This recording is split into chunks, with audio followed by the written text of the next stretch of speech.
Olá pessoal, tudo bem? Aqui é o professor André Santiago e seja muito bem-vindo a mais um episódio de nosso programa Pernambuco, o meu país. E hoje falaremos sobre os engenhos do período colonial em Pernambuco, a sua estrutura, a sua organização, como funcionavam esses engenhos. Vamos lá?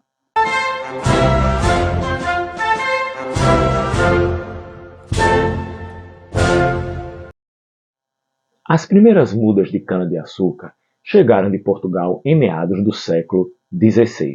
Os portugueses já possuíam técnicas de plantio bem avançada, pois cultivavam a cana e fabricavam o produto, o açúcar, nas Ilhas da Madeira e nos Açores, e trouxeram essa técnica para o Brasil.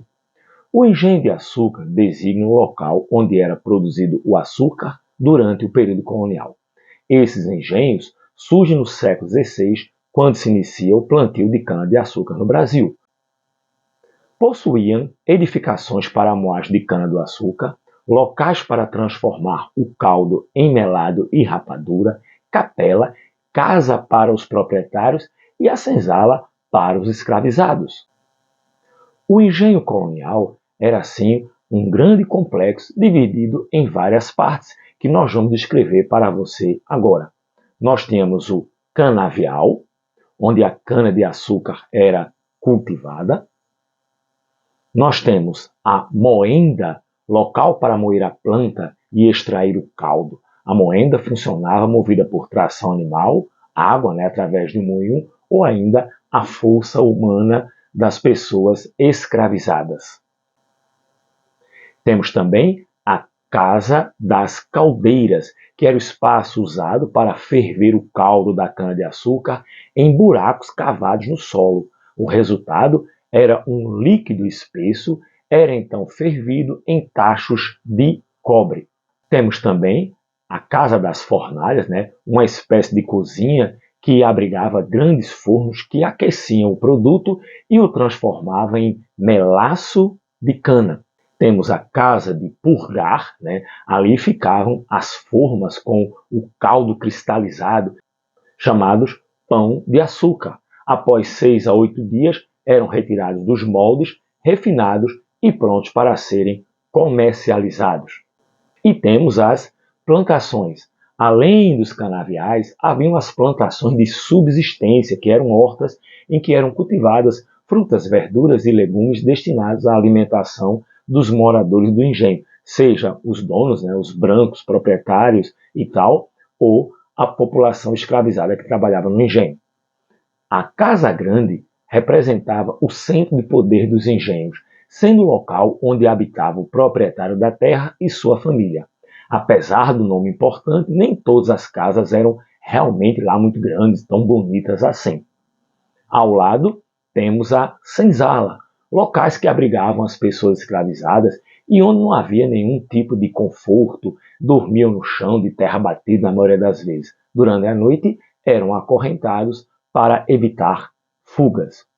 Toda a casa grande, todo o engenho, tinha uma capela, que era a construção feita para celebrar os ritos religiosos dos habitantes do engenho, sobretudo dos portugueses. Ali ocorriam as missas, e as principais manifestações católicas, como batismo, casamento, novenas, etc.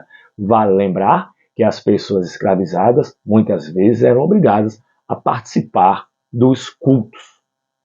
Paralelo a isso, nós temos a Casa dos Trabalhadores Livres, que eram pequenas e simples habitações onde viviam os trabalhadores livres do engenho, auxiliando lá o proprietário. Geralmente eram empregados especializados, como carpinteiros, mestres de açúcar e outras funções necessárias ao bom funcionamento do engenho, que era uma verdadeira indústria.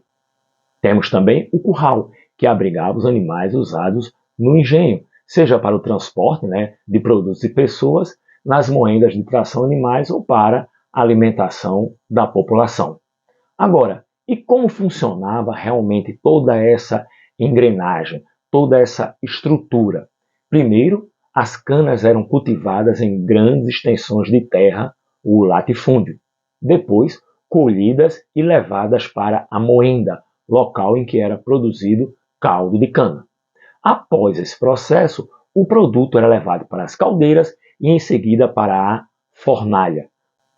Por conseguinte, o melaço da cana era colocado em formas e, uma vez cristalizado, era conhecido como pão de açúcar. Finalmente, era refinado na casa de purgar e ensacado para ser transportado. Parte dele, e sobretudo do açúcar mascavo, que não passava pelo processo de refino, era destinado ao mercado interno para outras regiões do Brasil colonial. No entanto, a maior parte da produção era enviada para abastecer o mercado europeu. Devido à sua estrutura e à grande quantidade de mão de obra, os engenhos eram considerados pequenas cidades. Lá no final do século XVII, já existiam cerca de 500 engenhos no Brasil, sobretudo na região Nordeste, produzindo o que na época era chamado de o ouro branco do Brasil. Interessante, não? Até o próximo episódio, pessoal. Você sabia? O Brasil é um dos maiores produtores mundiais de cana e por isso muitos acreditam que se trata de uma planta genuinamente nacional, mas não é. A planta surgiu na ilha de Nova Guiné, no meio do Oceano Pacífico, e se espalhou para o mundo gradualmente junto com a migração humana, com as relações econômicas que existiam. No Brasil, a cana-de-açúcar só chegou em 1520, trazida pelos portugueses.